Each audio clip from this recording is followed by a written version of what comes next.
first guest ever in our No BS Wealth The podcast. best guest. The best. Is the That's why first she's guest. first. Duh. Sheryl Hickerson, Cheryl Brown when I originally knew her. And now she is married to a beautiful bald guy, and he's just amazing. Yeah, she's wild. Yeah, We'll sure. definitely have him on our show in the spring when they come in here in office. But Sheryl, welcome. Thanks for coming. We're excited about this. I think this will be a great one, specifically because of females in finance. And our theme of the topic of the day, which we'll get to, is going to be choosing a professional and why people are not choosing financial professionals. So, Yeah. No, so I'm welcome. excited to be here. I'm so proud of you. Thank you. I am. I'm so proud of you. I tell people all the time, like, you're my family I met along the way. Yep, sure am. So we start everything off with, when you're in office, obviously, your favorite beverage. So you said your favorite beverage is what? Good old fashioned sweet tea here in the state of Missouri. Good old Southern sweet tea. So the reason we bring that up is, one, we want you to describe what it means to you, what it tastes like, etc. And then what we do is we kind of say, hey, what does this say about who you are as a person? So why don't you tell us what it tastes like and what it means to you? Yeah, so good sweet tea. Now, we have different levels of it, you know. Like so my bad. husband likes diabetes sweet tea, like syrup. teeth rotting. Like you could literally like go ahead and drink it and then schedule the dental appointment because you need it. Not so much for me. I have a tendency to like it so that it's kind of like half and half, like half sweet, half just a little hint of sweet. And it's, you know, just childhood. I remember growing up in Missouri, hot summers, and I didn't come from a well-to-do family, and like getting my I had a notebook that used to keep all of my when I'm rich one day on, and it was from the JCPenney catalog. I used to go through it and I'd tear things out and I would paste them into this notebook of the things I wanted. One of the things on there was I wanted a refrigerator that had an ice maker, not outside where you put it outside your cup or something like that. I was totally good with reaching into the little thing, and I'd go to people's homes who had that and they were so rich. Ooh, they were rich. And, you know, and it's true, but the iced tea was something that we had a lot of times because it was very inexpensive. And you always knew who the person in the family is who makes the best iced tea. That's who's going to make it. And they would bring it to every family get together supper. And so when I travel, one of the things, here's my workaround for anybody who's a sweet tea fan like I am, go into the thing and ask them for some simple syrup from behind the bar and put it in. None of that granulated sugar and sugar in the raw. Stop it. Don't come at me and send me a thing. I don't want it. I want the real tea. I'm sure it's got corn syrup and modified whatever. I don't care. Put it in the tea. It just feels great. I love it. Hey, I love some sweet tea too, but I'm more like you. I don't want it over sweet. I even like it a little Arnie Palmer style with a little lemonade, like those, because it cuts. Oh yeah, usually I've done that too. That's usually what I go with. That's interesting like though. it. That's like tricks of the trade there with the with the simple syrup right there. That's tricks of the trade. I'm not necessarily the biggest sweet tea fan. I like Arnold Palmer's and different stuff like that, but maybe it'll be better without just regular sugar and use the simple syrup. Yeah, people here, if you said you gave them a sugar packet, they look at you like, what am I doing with that? They're like, no. And we get really disappointed in the restaurants if we go to and we say we want a sweet tea and they say they don't have it. We're like, why are you in Missouri? I don't understand. How are you below the border of the United States and then the South at all? If you go into a Quick Trip here, and I don't know if y'all have We do. Quick Trip. Do you? Okay. So if you come here, there's literally an iced tea station, and it has no joke, I think there's at least 10 different kind. And you can get the flavored this and this and go along. And you get the little kids, they think they're really, crazy because they'll go to each every one of them and fill up a cup. It tastes terrible. Don't do that. Okay. But they're kids. I remember doing that as a kid for sure. Yeah. Oh yeah. We have a 14-year-old who does that with the icy machine, like the blue one, the pink one, this and that. And then you come out and you're like, when that melts, you're still drinking it no matter what color it comes out. Just so you know. I didn't know Missouri was known for tea. It's the South. Tea. I had no idea. Our flat pizza, our emos, our T-Ravs, our toasted raviolis. Yeah. I can get behind some toasted raviolis though. But let's talk about what that sweet tea means and how it it comes out in your persona, right? Well, I think, yeah. And I do think that it's funny when you ask that question of me, that I think that it roots me. So when I go places, I feel like it's home. And I think that each of us look for a little bit of that when we go travel. I mean, it's funny. I was just at this personal development thing down in Fort Lauderdale, and they were talking about your operating system. I really believe in that. And my operating systems, I love to feel comfort. I like comfort. I like things that are comfortable. Not ever wearing heels to a conference again. Sorry, if you invite me, me and the tennis shoes are coming for you. I'm like a mullet. I'm business here, party on the pot. So, but I think it brings comfort, and I like that. It's like the one thing that whenever I go someplace, I can ask for that and go, it's a little bit of home with me, and it's a little bit of I am proud to be a Missourian. I grew up here, and it's not always the highlight of everybody else's life, but for me, we have amazing things. We have the tallest man-made national monument.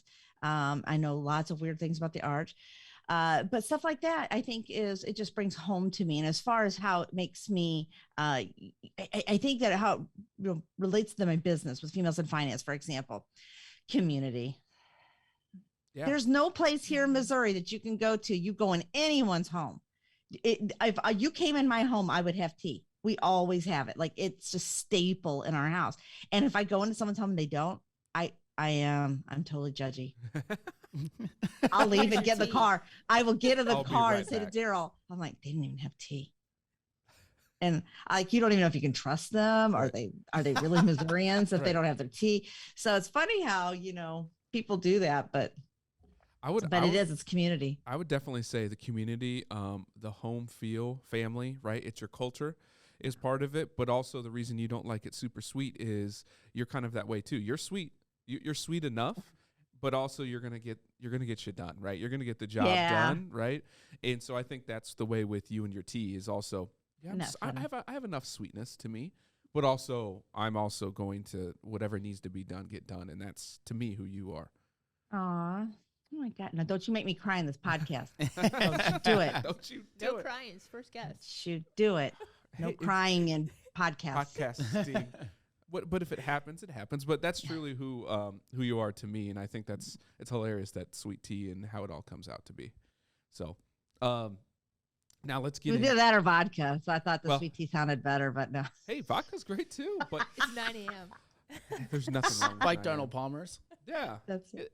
We can add the vodka to it depending on how we feel. I think all of our drinks were alcoholic when we talked about those, they were. So Jeremiah Wheat is a tea flavored vodka. Yeah, and it's pretty delicious. It's okay. I mean, it'll get the job done. Yeah. There's actually a sign. I think I'm going to take a picture next time Daryl and I go down the road, and it says, "We like our tea," and what it is, it's like it's alcoholic tea. But they knew when they put that sign up in Missouri, we were like, yeah, we do. We do. I need some of that. Well, build it, they'll come. Yeah. In Missouri, you guys like to drink too, so let's be honest. This isn't just that's not a dry state by any means. So, all right. I like that T equals trust. T equals trust. There you go. Just going into someone's home, if you didn't even know them, but they had tea. Yeah. It's like the thing that breaks it. For you. Yeah. That's pretty cool. My daughter just had her. She's on the verge. They're getting ready to get married, and the boyfriend brings his family to the house this weekend. And the very first thing it's so funny. I stopped everything, and I'm like, "Do we have tea? Do we have everything?" And they're like, "Yeah." So they come to the house, and sure enough, first thing, we're a little thirsty. I'm like, "Would you like some tea?" Yes. Yes, I would. And if you didn't, guess what? It would have been awkward forever. Yeah. They get in the car and they're like, guess what? Nope. She didn't have tea. I know. And his mom wrote on the Facebook post, like, the parents have met, and she's like, they're real nice. And I said to my husband, I said, they wouldn't have said that if we didn't have tea. Yep. Okay. Because you had tea. Yep. They'd have been like, they're okay. Oh, they're good people, but they didn't have tea. So it's you actually can't marry her. Her parents didn't have tea. They're not one of us. We got to move on. Find another one. Throw that one away. All right, let's get into females in finance, which is one of the most important things about today. And I want you to start from the grassroots of it all, right? Yeah. And kind of where we're at today. We'll be sure to obviously post all your links and all that stuff, but Let's dive into that. So 2017, January 2017. I was at an event in San Antonio, Texas. I had been asked to speak, normal conference event, about 300 people in the room. It's pretty average. And I was going there to talk about marketing because I got a bunch of awards that say I do that really, really well. And I was sitting, I'll never forget, you know how when something's really important, you have that ability to remember exactly. And I remember they had, clamshell tables. So we're all sitting in rounds looking up. And I was sitting, there were not a lot of women. That's shock. Sure. And so it was my turn to talk. So I go and I get mic'd up. And as I'm standing there, the event coordinator, and I said, how many cheeks and seats a day? And she says, about 300. I'm like, I said, how'd you get here? How'd you have to get here? And she's like, well, you're supposed to qualify, but it's always about who they invite to whatever. And I'm like, okay, sounds. So I walk up to the podium and I get behind the lectern and I start to say hi. And I took pause because I looked out and there were two things that were just glaringly obvious about that room. One, there were 4 women. And I feel like they tried to diversify it like a portfolio, like 1 in 25%, and 1 in 25%, and 1 in 25. Like they had put us at these tables very strategically. But then, 2, there was not a single person of color. Not one. And I stood there for a minute and I thought, how on earth are we in San Antonio, Texas? And there's not I don't even understand this. So I'm looking around the room and I'm like, okay. So I start to do, and I'm talking about it and I'm real interactive if you know me by now. So I just like to bring the crowd in with me and, and we have a good time. I'm a high energy. That's always the number 1 marks on my speaker cards. Like she really brings it. And I leave and I go back down. I sit down in my seat. I take off, and the gentleman who gets up next is actually who changed my life, whether he knows it or not. He got up and he said this.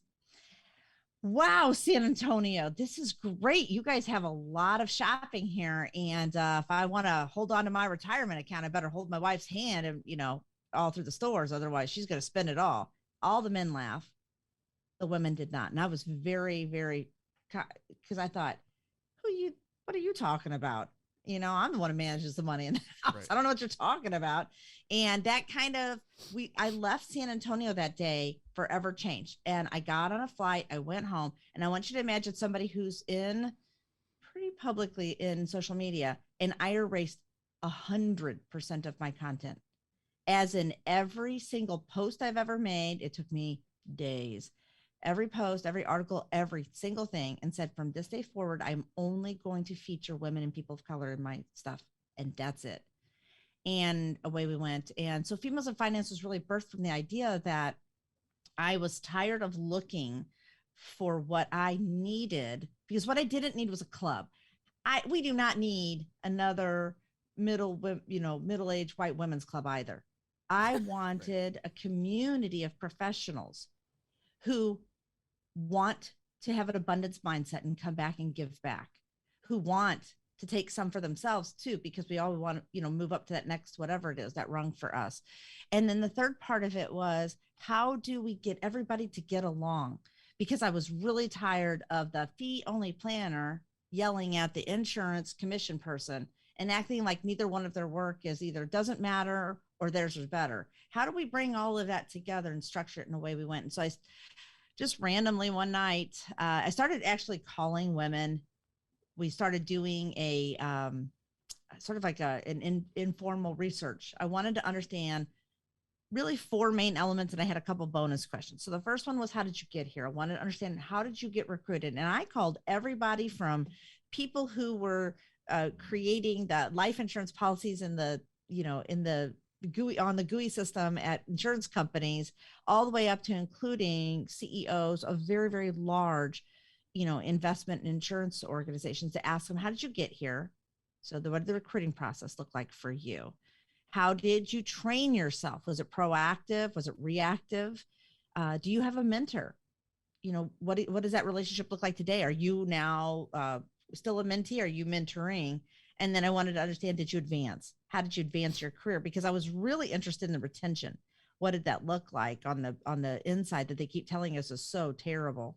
And away we went. 383 women I interviewed over the course of 14 months. And when people ask me why that number, I said, have you ever called 383 women? It's enough. We're good. It's enough. We're good. And I didn't actually know that I'd done a pretty fair amount of research at that point. Pretty much anything over 100 would have been a good, decent base. 250 for sure is a good foundation. So almost 400, that was enough that we were able. So I met with Professor Monique Gregg, who we had dinner with her down. She's at university, North Texas University. She's a gender equality specialist. And I wanted to understand, and we talked and dialogued over and went through some of it. The 2 bonus questions that I didn't mention became actually some of the most impactful part of the work. I asked them, have you ever worked, or has that man ever been either your mentor, have they ever championed your efforts? And do you feel successful today? Because success is intrinsic. How you feel successful, Stoy, is going to feel different than how I do, or Ryan, or Lisa, all of this. And what I found was really interesting, 100%, not 91, not 73, not 9, 100% of the women who answered the question, I feel successful, also said, I had a male ally along the way who helped with that trajectory. So I knew that we needed to have male allies as a part of the group. What I do also want to add, though, I heard some very interesting dialogue from the women of color that I interviewed, and they were very certain to be answered the questions, very firm and gave, but they were very quick to say also, I just want to be seen for my work. I want to be seen for my work. I thought that was really, really interesting, because I thought, I do see your work. That's why you're on my call log and why I'm calling you. But that was a learning thing for me, because as a woman who also, by the way, I have 2 children of color. I see my children. Like, I just see them. They're just my kids. It never dawned on me as adults how much that was transferable over. And now all of a sudden I'm seeing like, whoa, okay, we really I still have lots of learning to do. And away we went. And I remember the day that I pulled up Facebook, and I just thought, I'll just create a group. It'll be sort of a repository of getting people there. And I said to Daryl at the time, I'm like, if I get a couple hundred women together and we could really talk about change, I said, think about what we could do. 8 days later, no joke, I had way more than 200 people who had already come and said, hey, I want to be a part of this. And I do vet everyone. I'm looking for, and I'm very clear with them, I want to see abundance-minded people. We're here to lift one another up. We are not a club. I have no time for that. I want to know how we can make more money, how we can get more women involved, et cetera. And away we go. I think that about 9 months in is when we started the MAN initiative, and MAN stands for Male Ally Network. And we had our inaugural panel of men. And I was out there asking them, if you're a great male ally, who do you know is another one? Generally speaking, we all tend to hang out together. Like, we're in the same area. And they were doing that left and right. And I will say this, today we are a community, fast forwarding, we actually became a formal organization April 2nd of 2019. And so just a little over, going into almost, our 3rd year now, we're, 3,300 people, 3,246. I always know my number. And it's because, and I think that's important. If there's any one thing I ever learned, I was not successful at Weight Watchers myself. That's all right. I like me. I'm good. Don't need that. But I did learn one very important thing that they do at Weight Watchers. And I built everything around a lot what they're doing. They build a community of people. They do a lot of technology. They're very tech advanced. Every pound counts because every person counts. Everybody matters in this if we're going to do this. And I think that sounds kind of silly sometimes if you think about it, but every time that I've looked at community, true community, whether it's, using the example of Weight Watchers, using the example of Ellen DeGeneres and her community of people and how it's built, they're all do-gooders. She's got her tribe people, what it looks like, even to the point of my friends who are really involved in like the LDS community. The community, it's always about the community. And I thought that's what we need to do. I don't want a club. I want a community. And then here we are today, and we're doing business and doing things together. And do I have all the answers? Hell no, I do not. But do I know great people who do? Yes, I do. And those who choose to help, and I want to keep working towards making this a premier organization of individuals, not all of them. We don't need all of them. I don't want all of them. Yeah. And I think that's a very big point because I think it was last year. And this is going to attest to who you are and who the community is. There was some comments and some things that had happened in our Facebook chat and some other things, and you had gotten rid of those people from the community. And I think that's a huge proponent of you and how real you are, because Females in Finance is not designed to be, hey, we want 100 million people involved. It's designed to, we want the select few who actually care and who are going to demonstrate what we want, and that's being real and helping people, not only advisors but clients and all of the above, and none of that other BS that's involved. And I'm glad, like, I know we talked in depth about it and you were stressed during that time period, but it was a very simple answer for you to be like, no, they're not part of us. That's not who we are. That's not what we represent. And if that toxicity is in our community, then what do we really have? And I applaud you for that. And I think that attests, again, to what this community is all about and why it's growing, by 1,000 people a year, basasically. And even faster. I know. It's kind of crazy. It's funny because now I don't know if a lot of people realize it. It's just me that talks about the community. Like, I don't have paid advertising. I don't have money for that. I don't have, I don't want it. Like, I don't need it to be popping up as a sponsored ad someplace. I do. And as we've grown, I adopted principles of how membership organizations work, but I adapted them to what we need. What do we need out of it? And I think that's really critical. And one of the things that I needed an advisory board to make certain I was staying, focused on what your principles. I needed really good, marketing input as far as like a third person. Even though I'm a pretty good marketer, I wanted to have another person, looking over and saying, yes, this is a good idea. Or, hey, did you think about that? Because the extra set of eyes always, always, always is better than your own. Measure twice, cut once. Yeah. That's what I'm operating on. I want to hear, am I doing this, correctly? And when I first started Females in Finance, one of my very first phone calls was to Jocelyn Wright at Ascension Wealth. And she, at the time, she's with the American College. And I said to her, I need your assistance on something as a fellow, speaker. We show up at a lot of events. She's like, yeah. I said, and this is awkward for me to ask, so I need you to help me. And she goes, okay. And I said, how do I make certain I don't just build another white women's club? She goes, oh, thank you for asking. Thank you. And that's I like to bring that up because we can't keep acting like things don't matter. They matter. Our words matter. Our actions matter. Representation matters.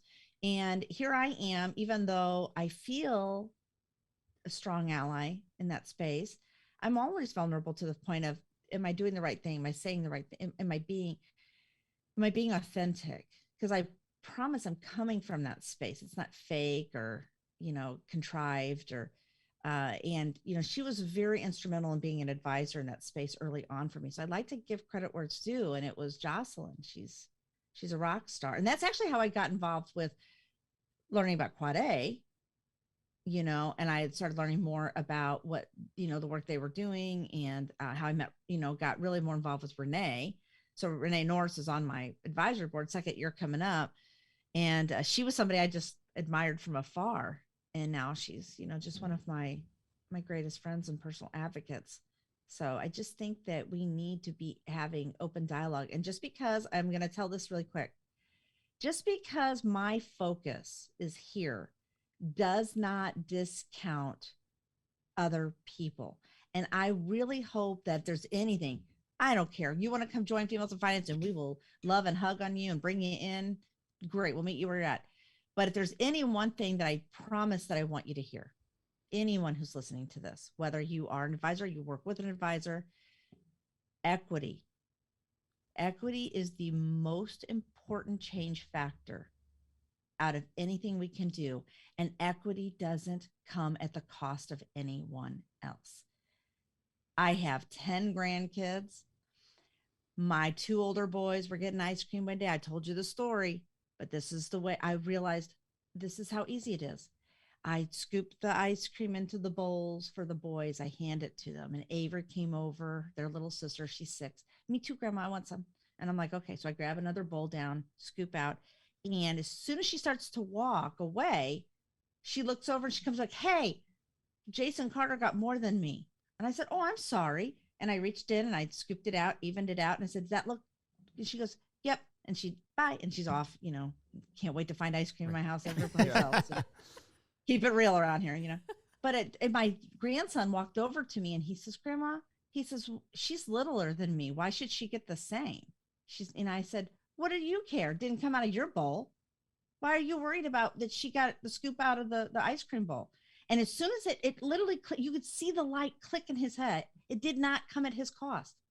So he let go and was like, oh, you're right. And off he went. I thought, how do we teach grownups that that's what equity is? It didn't come out of your bowl. Right. So that to me, like I said, if there's anything you hear out of this today, I want to be in rooms of people who believe in that kind of change. It's huge too, because that philosophy in our industry is really, really poor, right? You had mentioned it with fee only and insurance commissions. We look around even in Des Moines or around the world. Advisors fight each other because we're competition when in truly we're not even close, right? What we do at Black Mammoth is nowhere near close to what they do down the street, right? Yeah. And so how do we, that's a great question. I'd love to get anyone's answer on that. How do we achieve in our industry that equity of, hey, I want to help you or we can work together because the greater good is our clients, right? Right. We're all going to win in that situation. If the client wins, we all win. There's no way around that, right? So what is everyone's thoughts on how we can achieve that or at least work to achieving that? It might take us 15 decades. I don't know. But how can we work towards that? Yeah, I guess from my standpoint here, I think the one thing that you mentioned is we all have the exact same goal, right? It's helping the client. And we all understand it, or we all might say that to, a client or something, as a society where we're not as educated in finance or we don't do a good enough job in the industry. We say this all the time. But the thing is, do we truly believe it when we're going around and saying, oh, hey, well, that person, I wouldn't go there or I wouldn't do that. If they're doing something, if somebody's going out of their way to get educated in some capacity, I think we need to applaud people for that.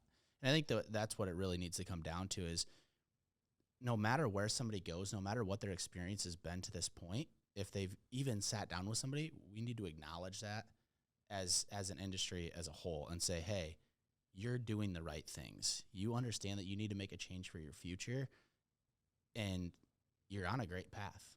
Regardless if it's with me, if it's with Lisa, if it's with Stoy, if it's with any of our past employers that we've been with. You're making a change, and you did that on your own, and kudos to you.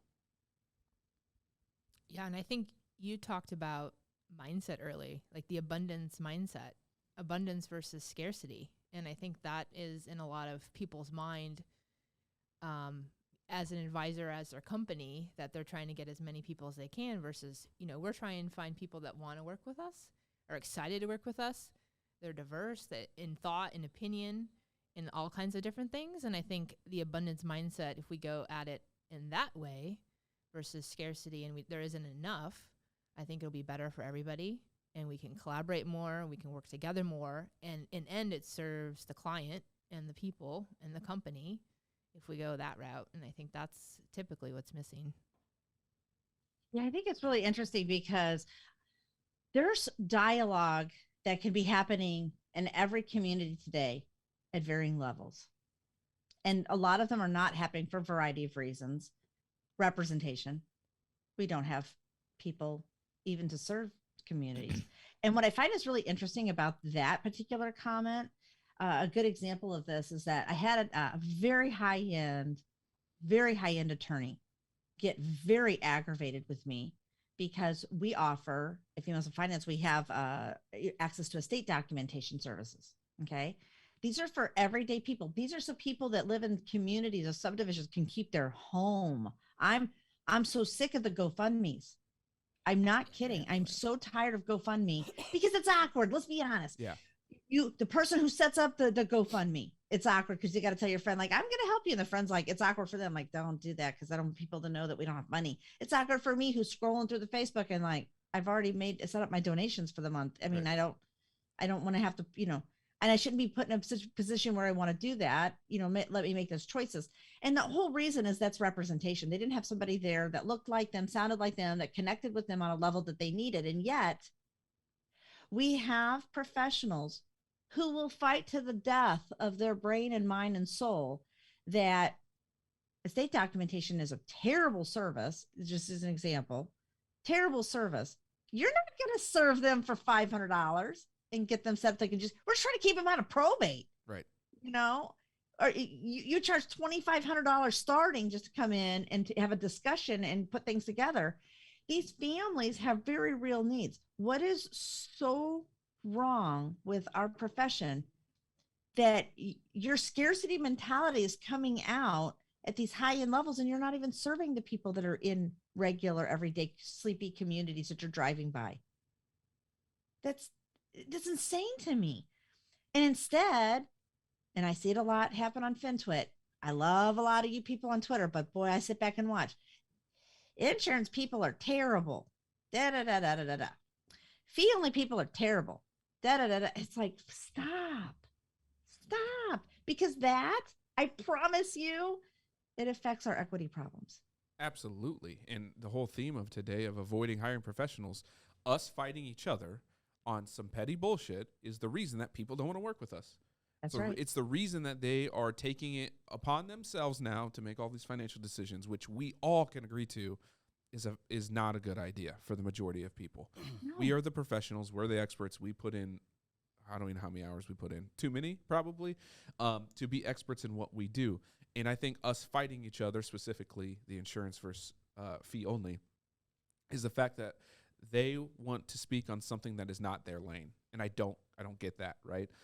Insurance people, your lane. Don't overstep. Don't go in a different lane. Fee only. Yeah. You chose to be fee only.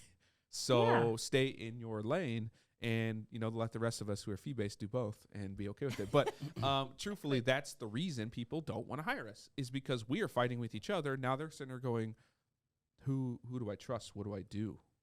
I mean, I think you make a good point too. If we're sitting here going back and forth with, bashing each other, in my eyes, how I was always taught is if somebody has to talk bad about somebody else, then that kind of discounts what they're actually doing on their own, right? Mm-hmm. If you're trying to sell me something and you have to bash another product, is your product really that great, or is this other product better?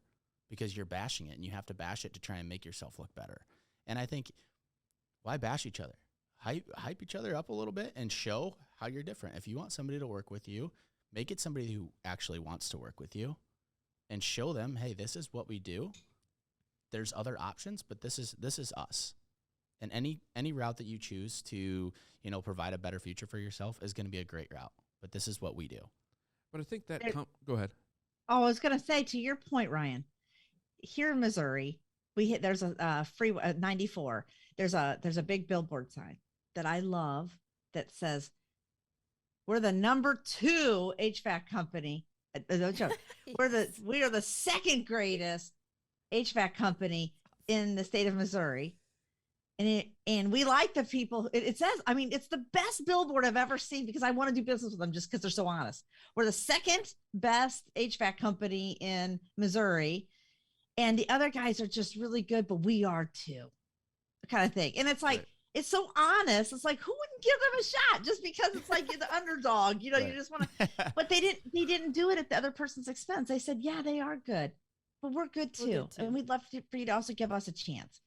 And I think that's the wind beneath the wings kind of things. Like, why can we not? Why can I not?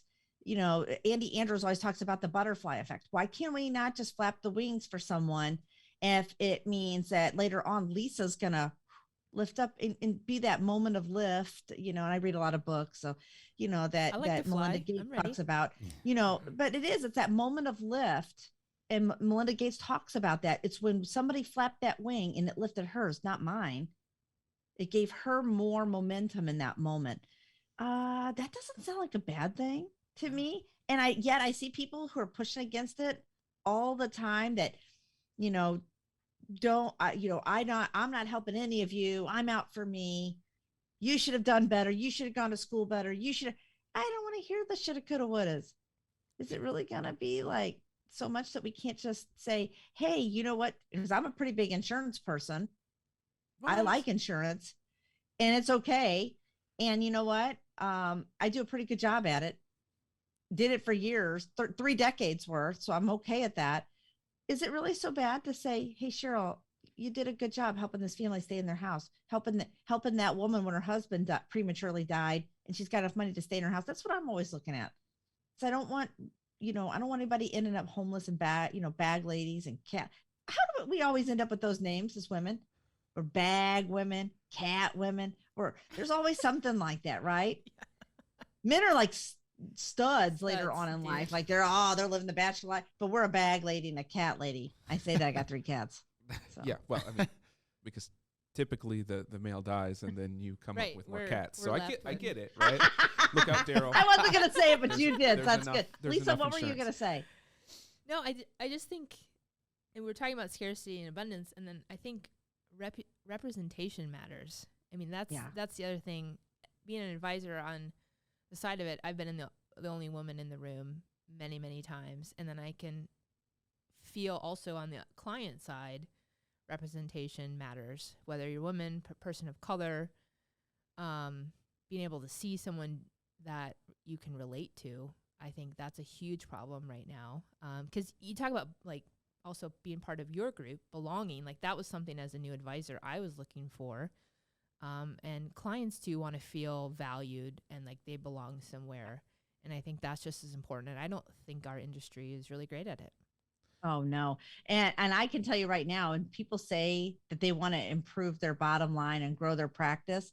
I can without reservation say, then you should have an advisor who has a specialty in pretty much every area. For example, I remember once upon a time before I was divorced, I didn't work with people who were divorced. I didn't understand what they were going through. And I would say to them, you know what? I've been married for 24 years. I don't understand. So I want to bring somebody who knows that space well. It's really important. Like you don't bring a podiatrist in to go do what a gastroenterologist does because he's on your feet and the other person's in your tummy. They don't, you don't do that. Right. So you should be bringing those people in. Embracing more people in will create abundance that was not there before. And when people see you being able to be brave and bring somebody else and be vulnerable and say, I don't know much about the space, but let me bring Stoy in who knows this space, they're going to be like, they feel taken care of, like, okay, that makes me feel more confident. Not that there's an idea that you feel less confident. And then when I got divorced, now I can serve all those people because I went through it myself. And it's interesting because I looked back, I took time to kind of sit in myself to say, what advice would I have given somebody before if I worked with somebody divorced? No. Till you go through it, you do not know.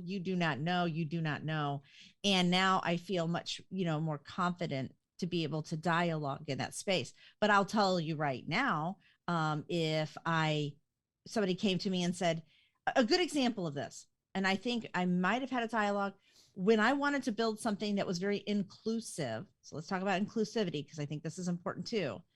Inclusivity comes with the going back to like when I talked to Jocelyn, how do I bring people of color in? Because I'm not. But that dialogue needed to happen. That would be the same as me maybe mentioning, somebody with an LGBTQ plus background. I do not live that life. I'm not there, but I appreciate it. My sister is gay. I want her to feel like she has representation in financial matters and things like that. But I don't know that space well. Who does? I need to go and get them to help me be better there. So I think this is a really interesting time right now where advisors are sitting at the top of like the most financial crucial thing that could have ever happened in any of our lives. And yet we're still operating so small. Yeah.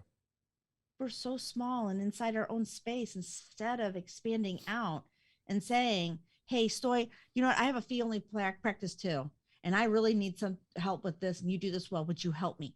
I know you well enough that I wouldn't even ask and be like, hey, Stoy, would you like this introduction? He'd be like, yeah. You're not going to be like, no, no, no. I don't help other advisors with anything. Right. I think that's it. I don't even know the words to say to this, but you're right. We are failing as an industry, specifically with the pandemic of when this happened, obviously a lot of people got hurt, but also on the flip side, a lot of business owners made a lot of money. And I believe in our industry, we didn't take much of a haircut because our people's AUM went higher. A lot of their high-end clients actually made more money. And it created a bigger gap between middle class and lower class, or whatever the classes are anymore. It created a bigger gap. And in our industry, we love to flock to where the money is, in theory, money, right? And I think that's energy, right? I all think that's tied to, obviously, AUM. But it also is tied to how most of these companies out here, insurances, BDs, not your small RAs, but all your bigger ones, guess what they're going after? The only thing that their compensation is based upon, and that is people with money. And that is a piece that someone in those circles, I left that world, so clearly not going to be us, right?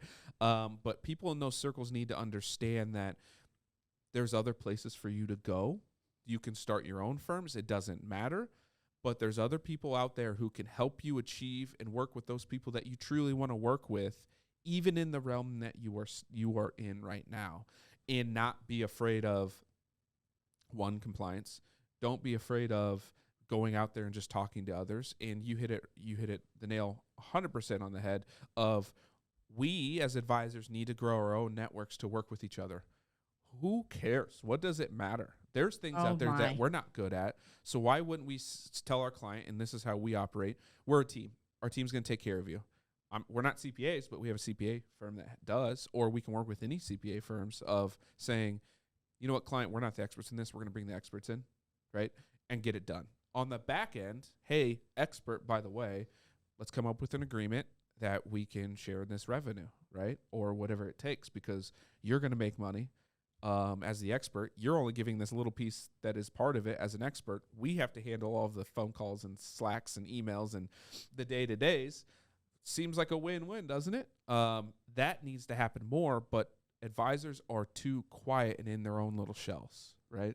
And I love the part about your energy and how loud you are, is because we have to be louder. We started this podcast so we could be loud, real, and straight to the point for everyone out there. Because advisors inherently are not loud themselves because they're scared. They are scared of compliance. They're scared of putting themselves out there because the fear in our industry is always about getting sued from someone, somewhere, somehow. I can guarantee you will go through an audit and you will get sued somewhere, somehow. Something will happen. So why not do what's in the best interest of all your clients, take all of that out, and just say, I'm doing this.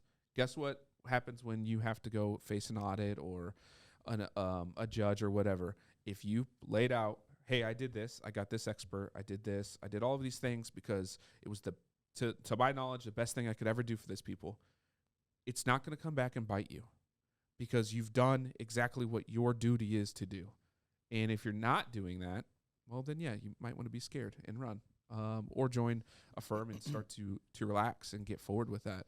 I bring that up because Kylie, and she'll be okay with me talking about this a little bit, but Kylie's I'm her mentor when it comes to CFP, which she passed, by the way. Hey? Woo! Yay! I love that. Her preliminary pass. Obviously, she has to get the final thing, but whatever. Yeah. So she passed, which is great. And she even asked and came up to the point of, and we had this conversation last week of, I feel like she asked, do we vet outside deals? Do we vet them buying a restaurant? Do we vet them buying real estate, a car, whatever? And she's like, or is it just a waste of our time because we have to put in so much time? How do we build that? And I said, well, it depends on your fee schedule. I don't really care about that part. But yeah, it's our job. Our job as financial planners is to vet everything financially that is going to hurt that client, potentially hurt that client. Whether it's a restaurant, real estate, it doesn't matter. That is our job. Now, out there, most AUM-based BDs and all of that will not do that. And so in my mind, they're not actual financial planners. They're investment advisors. However, she was like, well, that's what we do. And I said, well, that's funny. Isn't it a restaurant an investment? Is it real estate an investment? So shouldn't you be vetting that out? And now if you personally can't, then you need to reach out to the experts who can and figure that out. Because if you're not doing that, then what are we doing as in this industry?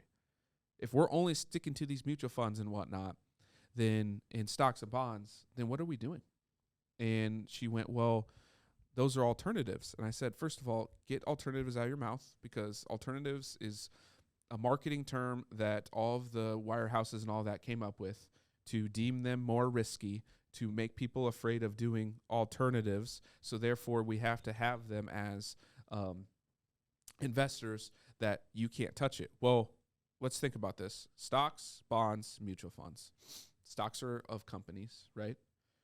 But if you go invest in a company outside of those, it's considered alternative. But aren't you just buying stock in that company, right? Or real estate. Real estate's been around forever and will be around forever because people have to live and work. Its actual overall risk is relatively low when you compare it to the market, because tomorrow, if another COVID breaks out, if the world burns down, whatever, the value of the building that we're in right now that we own is not going to plummet, because people still have to work. People still have to live. That stock market, who knows what it'll do, right? Yeah. So how inherently is that alternative? Shouldn't that be just an investment? Shouldn't it be part of all of it? And she's like, I never thought about it that way. And I said, that's because we've been drilled for years, all of us in our industry, to deem those things like that, because the inherent risk, or someone had a lot of money and told the compliance and the SEC that you should deem these this way. And now look at us. What we do is the exact opposite. All we do is live in that alternative space. We do all the other stuff, but we're going to go as far as we can to take care of our clients, no matter what it is. And I told her, I said, just because you're working at a firm that's, stays with doctors and whatnot and really doesn't fit the mold, you should still be bringing on clients, whether that's through our firm, through other people, advisors. You want to help the people that are like you, then you need to be doing that regardless of where you're at, because you can still do that, because there's people out there that you can trust and can work with them. And then if you so happen to leave that firm and start your own or whatever, guess what's going to happen? Those people are going to be like, hey, those 50 clients that you sent, they're yours. I was just helping them while you were doing what you were doing. And now, hey, here you go. Right? And that's the way we all should be as advisors. We should all be helping as much as we can, because some of us have the capability right now, while others are still trying to get to that point. You just said something so poetic, in that you help get somebody set up, and then you don't give them a hard time about their clients, right? That you get them set up and then they're yours. And then I'm sure that you would still be there as a mentor, like, hey, this question, I came up and I want to make sure, that's good.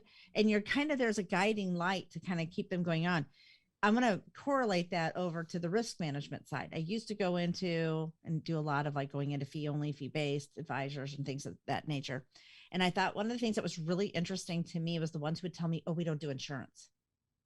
And I'm like, okay, and at the early days, I would go in and go super short-sighted, but all right, whatever. One day it dawned on me, remember, marketer. I went into the marketing department and I said, I would like for you to create a form for me that I can give out to clients that said, I don't do insurance. And what I want it to be is that it's something that they can have, they can white label it. And it says, we do not do insurance discussions. And I came back to those firms that told me we don't do insurance. That's great. Here's a form that you can be using with your clients. You can get it compliance approved, and it's your language. You can have it, but at least you'll be letting them know when their kids come to you and they died, something happened, and you say, oh, we don't do insurance. You had them sign off because I want to protect you. And then all of a sudden they were like, some people could see that as being smart, like as in smart ass. Yes. Some people could see it as being smart as smarter, because I was trying to be smarter about the business. Those kids will come to you, because your point earlier about, you're going to get sick. That's what it happens. And you better be prepared. And it's not because you didn't do your job right. You just didn't, the expectation wasn't met somewhere. And whether it was right or wrong doesn't matter. That's for a court, a judge to decide, whatever that figures out. What it was they felt somehow they came up short. Better to have documentation in your possession that says, I did have this conversation with your family and they chose not to do it. Here's their signature. I want to show it to you. That feels very different from the client going, you told my parents to do this and they didn't do it.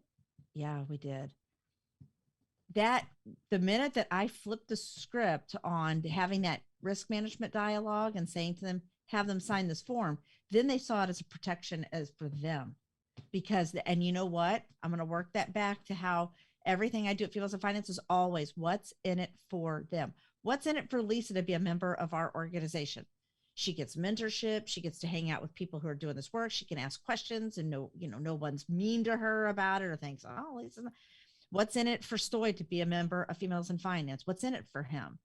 He's actually in the group of people that he's already mentoring and being a part of. It's seen as thought leadership in a variety of different ways. I try to get, speaking engagements. When they come up, I think of you first. I think this is something that Stoy should be in. I'm always thinking, what's in it for Ryan? If we did that for our clients, is that really bad? What's in it for you? Shouldn't we be doing it for that? Yeah. Right? And that's exactly what your point is about, whether alternatives or whatever. What's in it for them? Because I'll tell you right now, my own personal insurance agent is Ian Freeman at Northwestern Mutual down in Boca. And Ian said to me one time, one of the most powerful statements, and I've operated off of it every day. This is the only job we're in. This is the only job Stoy's in, Ryan's in, Lisa's in, I'm in. When our clients come to us and say, am I going to be okay? It is our responsibility, it is our promise to them that we have an answer for that. And that's really tough. If you think about that, if you are a consumer listening to this right now, Stoy and them have to think of all the different ways that risk, whatever it looks like, enters your world and how are we going to mitigate it? Okay. And that's a variety of different professionals. If this is an advisor, it's a new way for you to think about your business. Have we sealed up all the little different avenues of places where there is risk? Have we mitigated everything for them? Because in the end, that's all they want to know. Am I going to be okay? Those are the questions that you have to answer. And it seems so simple, yet it's a very complicated response that comes through planning. Yeah. In which is where our world's going to. It's planning, right? I don't care if you're investment only or working at a wirehouse, like planning is coming and it's coming very, very hard and will be the thing out there. AUM will always be there because that dog is really, really old and has a lot of money behind it. But planning is the purpose behind it. And that way that's right. We can do our duty, right? I'm going to say something here too, because people ask me about market predictions. A lot of times I get asked, like, where do you see things going? Here they are. And I'm standing behind them in 2022. There's three things. One, if you're not building a network or community of people that like, trust, that you're a go-to person for, you are not marketing correctly. You can put as much crap out on social media as you want. If you do not have eyes on the prize of what it is that you do, and people can say, this is what I do, you do not have a community. You must build your own community. And community can look and be the size, be whatever you want, but you got to have your group of people. That's the first thing.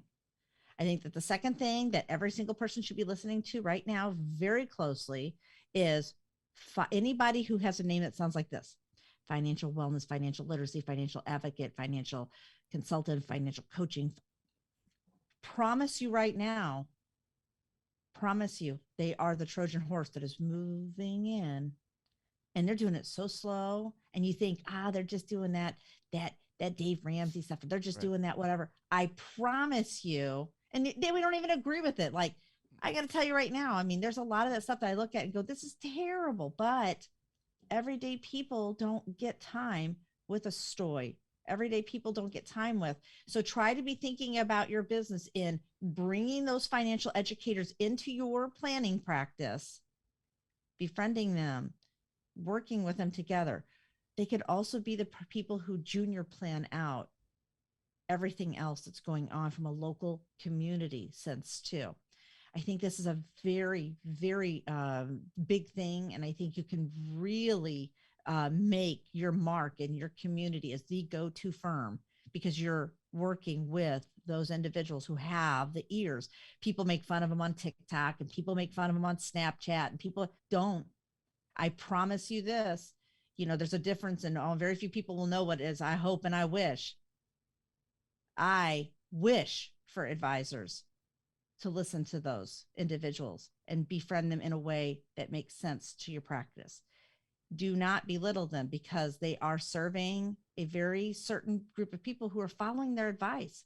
So make certain that you have somebody like that can do that. You don't have to do it, but find somebody who does. And I do think that third piece of it is if you do not have a woman or a person of color in your practice, you have really missed the mark. It is something that is so simple and yet so not done still to this day. Those are my three things that I think that we can really change the trajectory of financial planning today. Financial services, which I call planning as financial services in my eyes. I think insurance is just a piece of it. It's not all of it. And if that's the case, if you can create community, provide financial education through somebody who that's what they do, and then you work with women and people of color, what else more could we ever ask for you to do right now? I don't see it. And when she means community, she doesn't actually mean always just who's around you locally, like around where you live. No. Communities worldwide. Look at this right now. Yeah. I mean, yeah, like we're worldwide at this point. Like, so your community is what you make of it. And that's right. I think what you were talking about of this whole thing of having financial counselors, consultants, et cetera, is how complex planning and how complex our industry is. People try to make it simple, right? We discussed this a couple of weeks ago of like, you can't just give someone a financial plan that you create and spend hours on and say, good luck, you're good for the rest of your life. Our thing is so, like this world is so complex that every day changes. Every minute can change how that plan would go. So the complexities of it are huge. And I believe that those counselors and all of them have their place for sure because they can reach more audiences and get them involved to then level up to working with someone, whoever they want to work with, that is an expert at what they need. That we as advisors and planners right now, probably we don't have the capacity to deal with that. Now, some of us had podcasts and go speak around, the nation, thanks to Sheryl. And so we can do some of that, but most can't. So you should friend them. You should be involved with them because they're doing a service that right now our industry can't handle because we don't have enough of us. Now, my thought is those counselors, consultants, and whatnot should be part of our industry, get licensed and be part of firms and whatnot. My only, knock on them would be, okay, you don't have any liability, so you can say what you want and it could be fake and not real. So please, like I would love to see it grow. Like at some point that they have to have something that comes back on them to make it real, but they have their point, they have their steps, and they're a big piece of what the next phase is in this industry. They are. And to your point about they don't have anything coming back on them. Okay. Cause that is my number one concern about it. Like people think I'm, sometimes I'm just farting around on TikTok, but there's funny stuff. It's the comments. It's always about the comments for me. I've never seen more, I've just never seen more creativity than the comments. But I do sit out and I actually search for finance. Like today, I try, if you have TikTok on your phone, go up and search and just watch. If you're a planner, watch. If you're a consumer listening to this, don't listen to that. Just talk to them. Talk this way. Because you're going to see a variety of what that's being done out there. And what they're trying to do is meet people where they're at. And whether an advisor thinks that TikTok is real or not, it doesn't matter. We went through a whole Clubhouse thing and everybody had to be on Clubhouse. And that was literally just a bunch of noise. Yeah. And I'm not, people are saying, going to put your, no, I'm like, no, that's a phase and it's going to go. All right. And it's there, but it's using it, the things that are tried and true, have stayed the course. Whether anybody likes Mark Zuckerberg or not, Meta is a real thing, and it's there. It's easy. People love easy. They can single sign on, boom, they're gone. Instagram, which is part of Facebook, it's going to stay because people like to share their pictures. If you're not in the places where your people are at, are you even there? That's the meta part of what they're talking. I mean, it's you've got to figure out what those are. I love Twitter because I can talk during the day. Sometimes it's just to be like vent, and if the world wants to hear it, because I'm a single practitioner in an office by myself, it makes it, but I have a community of people out there. I think you need to figure out what's sticky, see what those educators are doing, and maybe somebody is working with some organizations on how do we create designations and compliance around that. That's the way females in finance as a leader, I think. Yeah. I'm here to provide a really safe place for dialogue, but I'm about 17 steps forward in looking at where are we going and do we have that? Because to your point, I am concerned. I am concerned that some of the information is not as accurate as they would like, but we're also not making education for it easily accessible. Yep. And two, are we holding them? Are they liable? Right. What is the compliance part of it? Is our compliance light? And I want to tell everybody too, we all got to quit. And one of the things I love about you, Stoy, is you do not put all the onerous burden on compliance for doing things. You're saying we have this, we need to use it within our compliance, and you need to be having that open dialogue all the time around what compliance looks like. They're not. I get a lot of times as a marketer when I put that marketing hat on and people say, compliance said I can't do this. Not this. Right. Take this piece out. They didn't tell you to scrap the whole plan. Yep. And then the hearing is not so good. Yeah, I mean, our compliance tells us this all the time. It's, we work for you to get whatever you want done. We stop you or change something when it's illegal, right? Basically, that's their job. Now, I know I worked in an insurance company, and I'm pretty sure that compliance actually worked more for the firm than it. Anyways, there is that, but that's compliance's job. It's their job. I'm going to also throw broker dealers under the bus now. Yeah. Oh, now, every BD out there, 100%. If you hear me, you can come at me, and it's fine. Your compliance people, if you have a compliance person in your broker dealer who's in charge of compliance and they hate social media, you are going to have unhappy financial advisors because their compliance person won't let them do anything. They're like, are you breathing? That's interactive content. Don't breathe. Did you say anything that resembles money on your personal Facebook? Yes. Ever? Yes. Yeah, I said I bought a new truck. Like, what the hell? Like, yes, exactly. So that's what compliance is. And there's a lot of fun compliances out there. Ours is myralawyer.com. So if you guys want them, hit us up. We'll connect you. But they're amazing. And open dialogue. And I think this is probably deeper than, obviously we could have another show about this, but open communication to everybody, including your loved ones, gets you a lot further than not communicating, right? And that's definitely the way. Okay, every marital therapist just said, yeah. Right? What he said. Right? Right there. So the same way with your compliance. The counseling knowledge right there. Knowledge, right? It's do the same thing with your compliance and you'll be okay. But as we get to finishing this, I really want to answer the question of the theme. I think our theme today has been answered multiple ways and probably can shine some light, but directly to answering, why are people avoiding hiring professionals is the first question. And two, why do they need to hire professionals? Oh my gosh, I can answer both of them very. Get it. Oh, yeah. Get it, girl. People are not hiring professionals. We don't do what we don't know. It goes back to our operating system. If I don't know it, I'm not doing it. A good example. I have advisors who say to me, I want to go work in a community, but I don't even know if I'm supposed to say Black or African American, which is correct. So what do? Apathy. Nothing. We are like the poster children for apathy. So we're not hiring people, and we're not hiring advisors because we don't know what we don't know. I don't know if you're for me. I don't know you. And even if you tell me you're for me and you look good on paper or on a Zoom, I'm turning to my best friend Holly and going, what do you think? What do you think? And she doesn't know anything. Okay. Because that's why we don't do things. We don't do things. It's always based in fear. We would lose weight if we could. Why? We don't want to go do the workout. Have you ever seen a happy runner on the street? Come on. Their face, they're all red. But they love it. They're the no, runner's I'm high. like, I've never. I feel that to a different level. I've never gotten to runner's high. I feel that to a different level right now. Yeah. I look at that and I drive by in my car going, yeah. Bye. Glad I got my car. And I got gas. And I say Turkey that traps. because I'm a really big person who uses analogies a lot, but it's true. So we don't do things that are based in fear.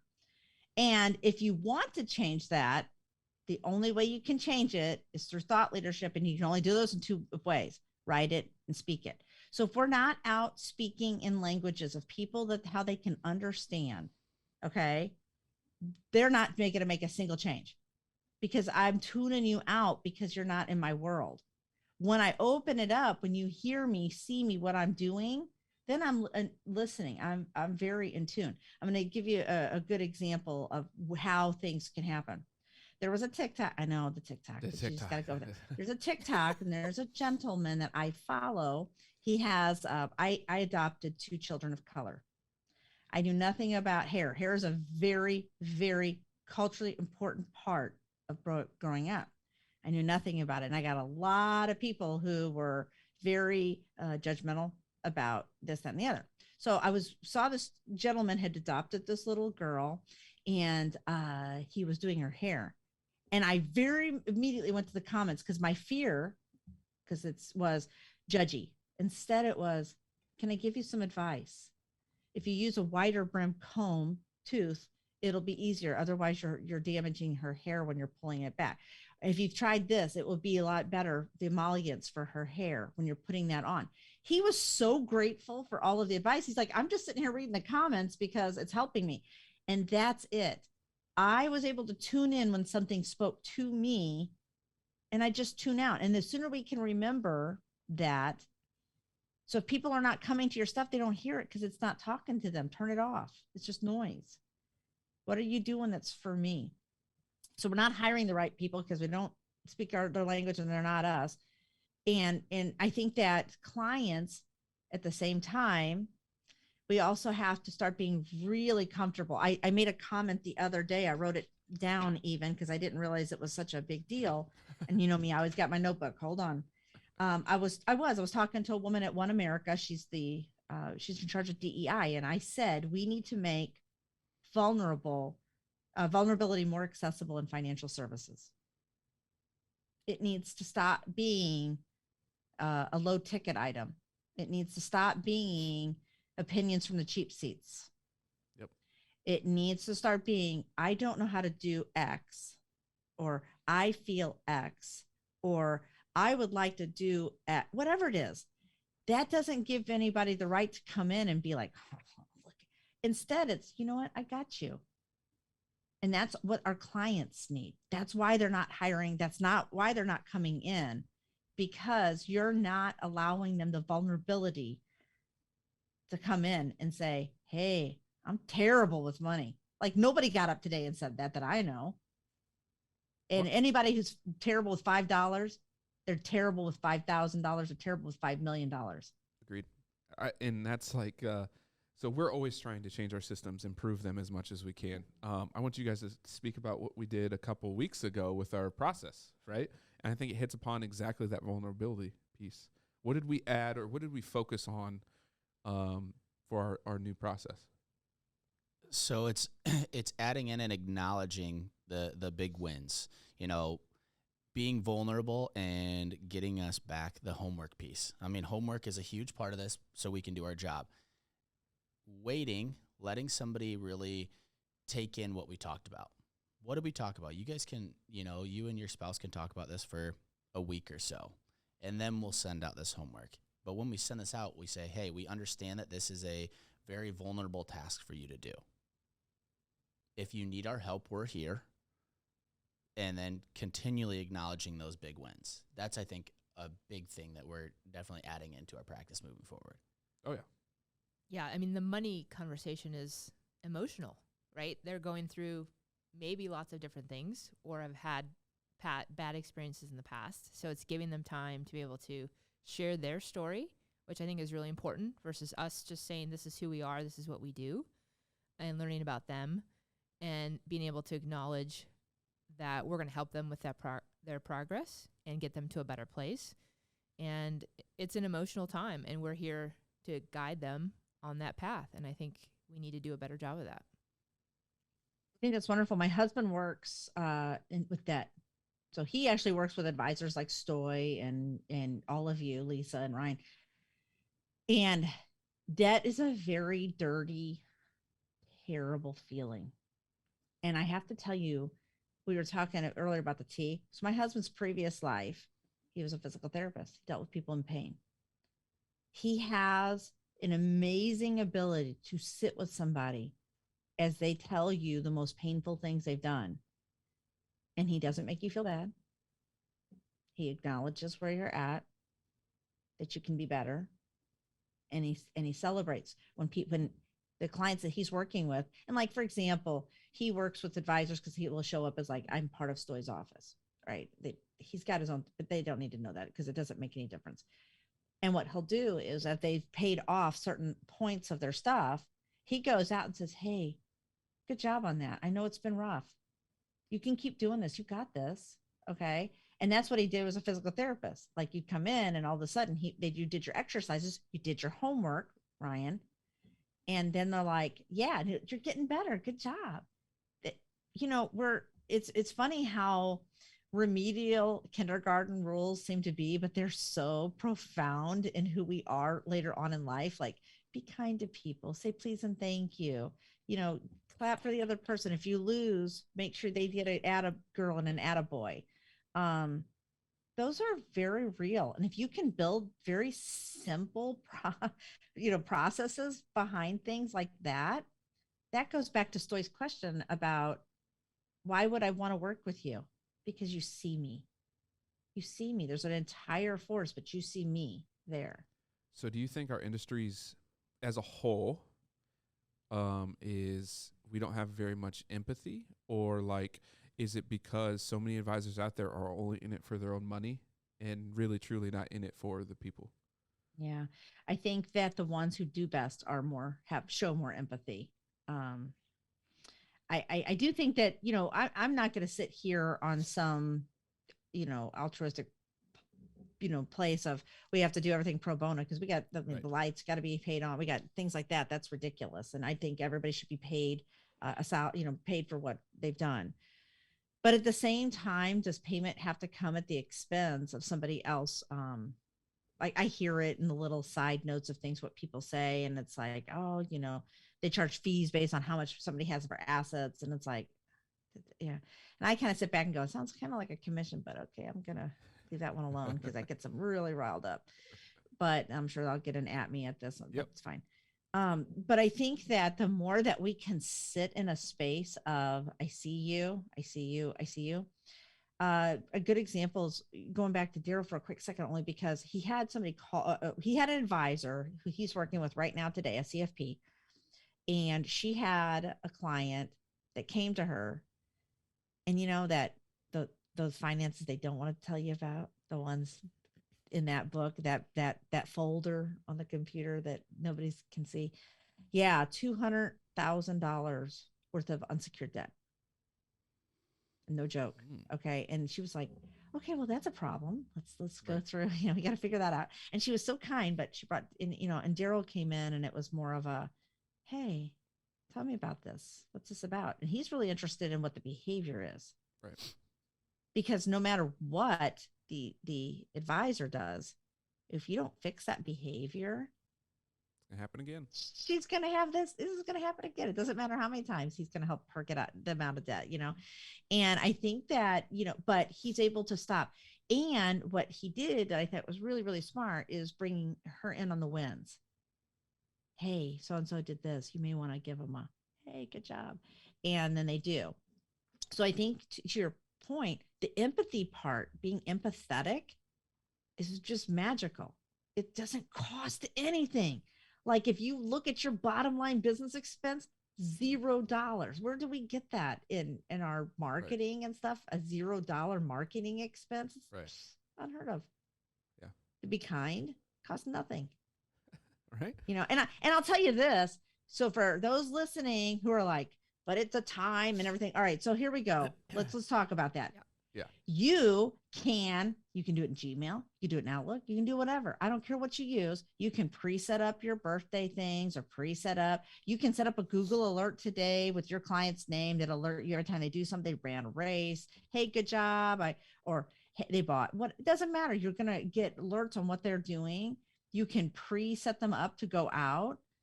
Loom is free to use as a video application to send them a video message of saying, hey, I see you, because that is something. And by the way, here's the magic to video. Say your client's name in the first 6 seconds of talking and they will listen. And do you know why? Behaviorally, as little children, we were taught by whoever our caregiver was, when I call your name, you better what? Answer me. And it sounds funny going back to kindergarten, right? So when every time I hear, do you know what the worst conferences are? The ones that Cheryl Nash, Cheryl Garrett, Cheryl Moore, Sheryl Hickerson show up because they say Cheryl and we all look. Yep. And it's like, oh, they wanted Cheryl Garrett. Okay. Because that's how, but think about that. That's something that was taught when we were so little. Yeah. So when you get on a Loom or get on a video, you're using bomb, whatever. Say, hi, Ryan.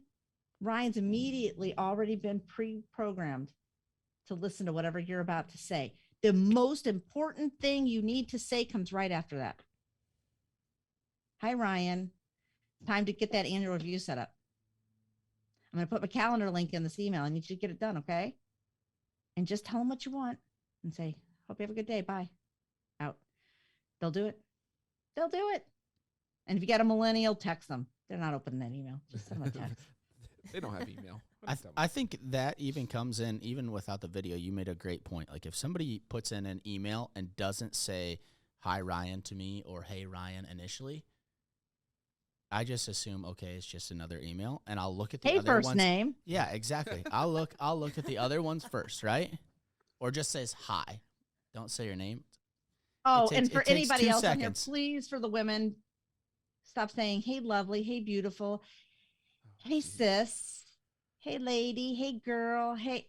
It's just hey, especially Lisa. on LinkedIn. Don't do it on LinkedIn. The stories I've heard about LinkedIn it's I have an entire series on Twitter. It's called the cold email stories. And I send them out because I hope people will see that and go, I'm never saying that.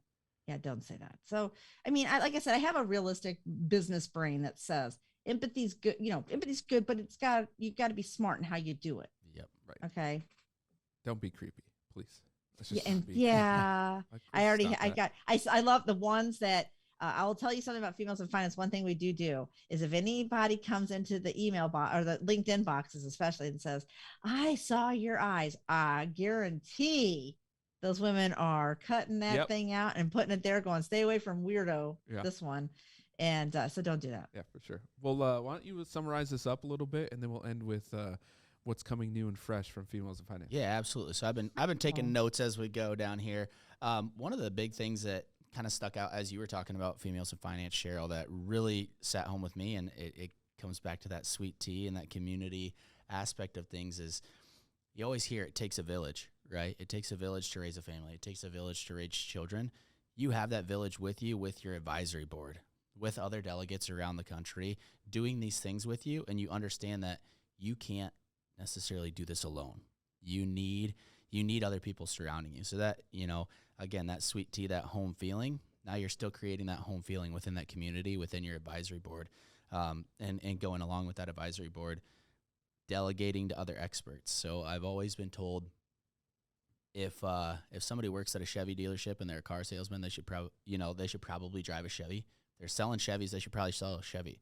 So for me, the divorce thing that you talked about hit. I've never been divorced. I've been married for, a few months now. So I can't. They still like each other all the time right now. Exactly. Oh, yeah. So I've never been divorced. So how can I go in? So I never showed this to Michelle. Yeah, because we're both laughing. How can I go in and talk to somebody about divorce and about those finances? So delegate to an expert who's been through that. Something that sits at home in our office right now is, our hedge fund and our commercial real estate. That's newer to me. So every single one of those meetings that I have, Stoy's in here. Stoy's been through it, so Stoy's in those meetings. Delegate to experts. So I love that portion. Another one you talked about, you specifically said mitigate risk. You never said eliminate it. We can't do that. We just have to educate people that there's going to be a risk, but it's our job to mitigate that and make it as small as possible. And educate them, showing them, hey, these are the risks. This is what you'll be taking. But again, you'll be good. Yeah. It's those words, you'll be good. And then obviously the kindergarten mindset. I love that. Make things simple, and people loved it when they're kids. You're going to love it just as much as adults. Just because you grew up doesn't mean that mindset went away. It's in there somewhere, and people still have that. It's just bringing it back out. And then I think the last thing is, TikTok, socials, podcasts. Make the education, make stuff easily available for people. And just like you said, those TikToks for me, I love TikTok as well because they're short videos.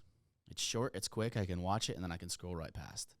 But there can be a lot of information and a lot of quick hits packed into one 1-minute video, 15 seconds, 3 minutes now that TikTok bumped it up to 3 minutes. But those socials and making that knowledge readily available, I think that's huge. And the financial counselors that are on there talking with people through things, that's huge. I mean, clients are going to open up to you with their spouse in the room and say, hey, I don't like that you're doing this.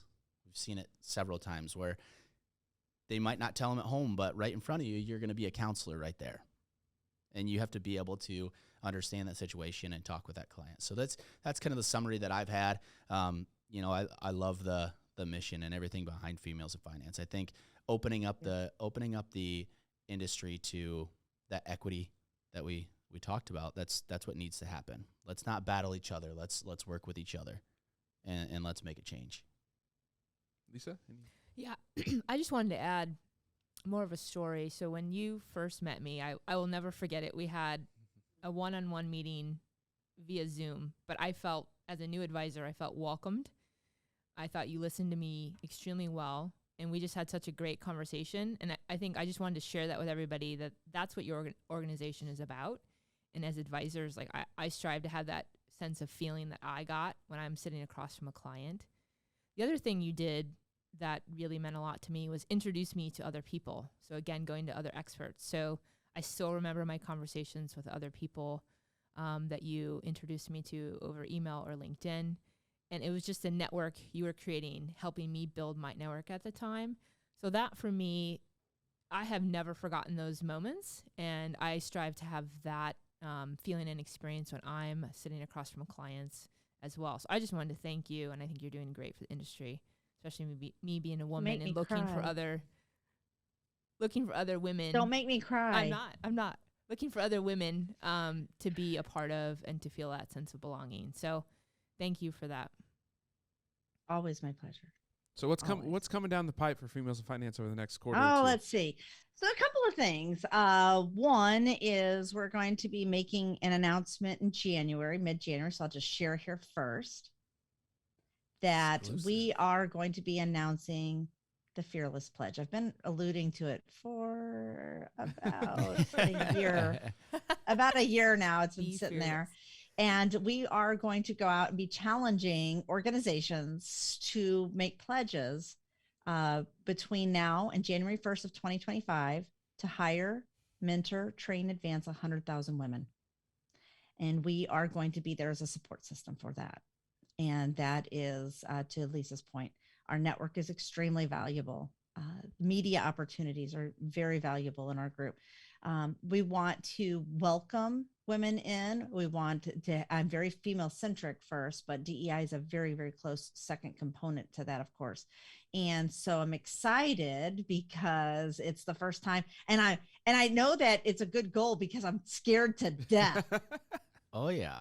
How's that? Yeah. That's awesome. Terrified. I don't think I've slept in weeks, maybe months, because I get up every day and I go, what am I doing?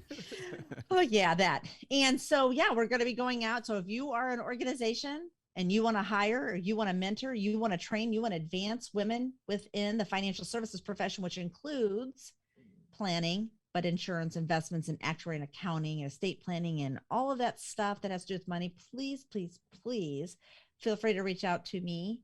We're super excited about this and been prepping for quite a while now, and looking for sponsors of that pledge too, to be able to get those resources out and into the hands of young women such as Lisa when they were first coming in, being able to have, those learning modules and capabilities are really critical to that success. We've hired an amazing team of accountants through a very large accounting firm to keep track of the numbers, a marketing firm out of Atlanta. So Julie Miner from J Strategies, I'm working with her. And then we hired Jen Rutley from Hidden Insights Group as our research analyst on this. And she works very, very closely with me.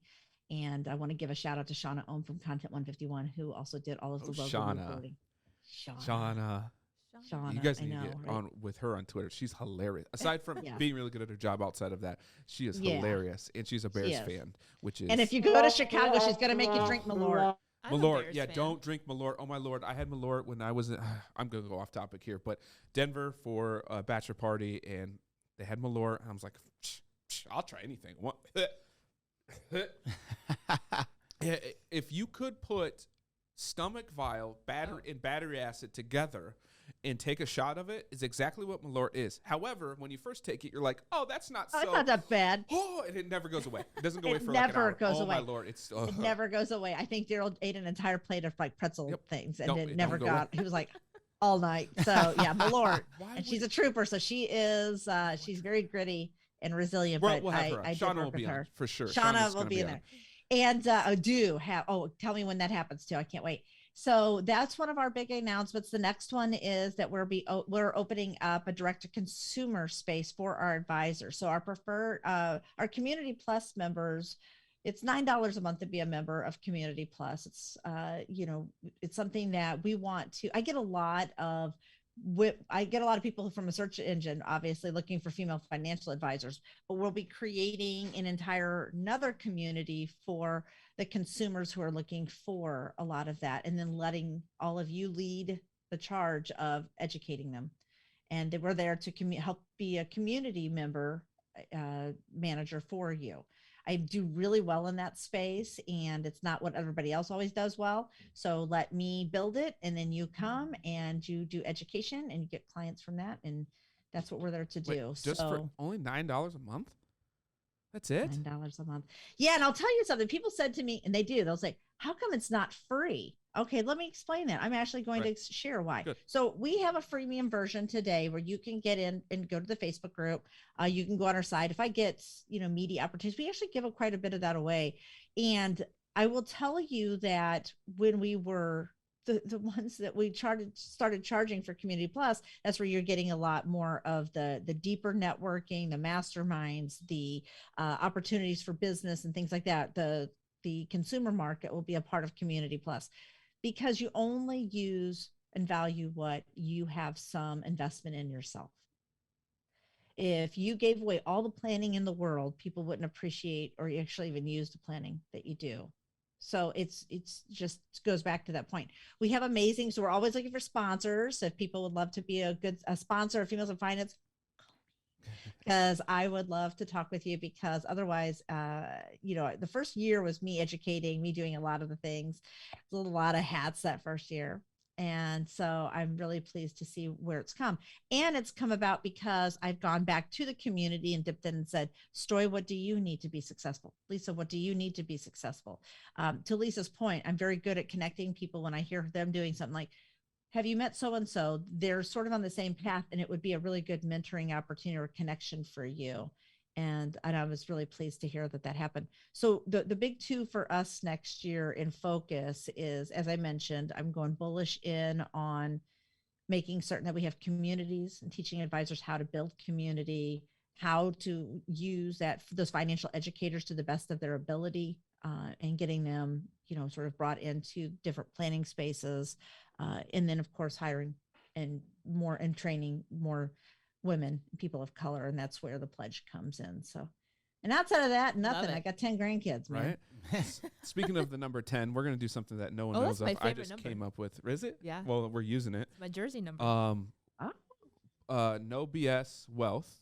If you go on to Females of Finance and register and do No BS Wealth, we're going to cover the cost of the first 10 people who sign up for as long as they want to be part of Females in Finance. Okay? So that's what we're going to do. So you'll have to get on. We'll obviously have all the socials and everything highlighted, but type in No BS Wealth. Sheryl let us know, and we're going to pay for your membership for the first 10 of you. Outside of that, you're on your own because we still got bills to pay. So we're going to do that. I didn't even know you were going to do that. You can see the shock on my face. Yeah, see? We can definitely create a promo code for the site for that. We'll do that. So this podcast is brought to you by Females in Finance. Here on No BS Wealth, our first official guest. Get involved. Obviously, add us on all the socials. Email us. I won't give you Sheryl's personal number because I'm the one who needs to hit her up, but you can email her. She's on Twitter, Females of Finance on Twitter, LinkedIn. Just name them. We're all on there, as well as follow, like, share No BS Wealth. We're going to have other advisors, other outside advisors, just business owners on here as well. We'll also go basically every other week of just us and the squad right here talking about certain things. We have a plethora of a 52-week plan that details out where you should be and things you should be thinking about during the year. And the reason we brought this theme up today about having a professional or hiring a financial professional is because it's getting towards the end of the year. Taxes are coming. Things get hectic. We all make a pledge at the end of the year to be more financially sound and go through our budget starting the new year, which we'll hit upon in January. But it's important to start now and going out there and interviewing these advisors, right? A lot of our planners, we don't have as much to do come holidays because people don't want to meet with us. So we have the time. Now is the time to get on Zoom, call us, whatever, and get involved. So Sheryl, I appreciate everything that you do for me personally, everything that you do for our firm and the 3,500 other people that are involved with Females in Finance. And we look forward to the springtime when she'll be here live, and we might go a little live with a little Females in Finance meetup group as well.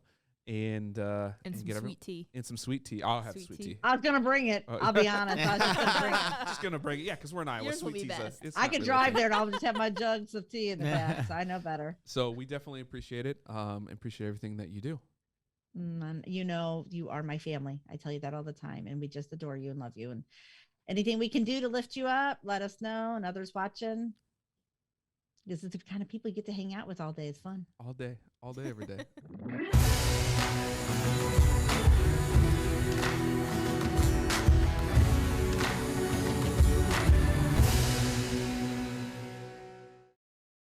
The preceding program was sponsored by Black Mammoth. Any awards, rankings, or recognition by unaffiliated third parties or publications are in no way indicative of the advisor's future performance or any individual client's investment success. No award, ranking, or recognition should be construed as a current or past endorsement of Black Mammoth. Information regarding specific awards, rankings, or recognitions is available on the Black Mammoth website, www.blackmammoth.com. All investment strategies have the potential for profit or loss. Investment strategies such as asset allocation, diversification, or rebalancing do not assure or guarantee better performance and cannot eliminate the risk of investment losses. There are no guarantees that a portfolio employing these or any other strategy will outperform a portfolio that does not engage in such strategies. This broadcast should not be construed by any client or prospective client as a solicitation to effect or attempt to effect transactions and securities or the rendering of personalized investment advice due to various factors including changing market conditions. The information discussed in this broadcast may no longer be reflective of current positions or recommendations. While information presented is believed to be factual and up-to-date, Black Mammoth do not guarantee its accuracy, and it should not be regarded as a complete analysis of the subjects discussed. The tax and estate planning information discussed is general in nature and is provided for informational purposes only and should not be construed as legal or tax advice. Listeners should consult an attorney or tax professional regarding their specific legal or tax situation. Past performance is not indicative of future results.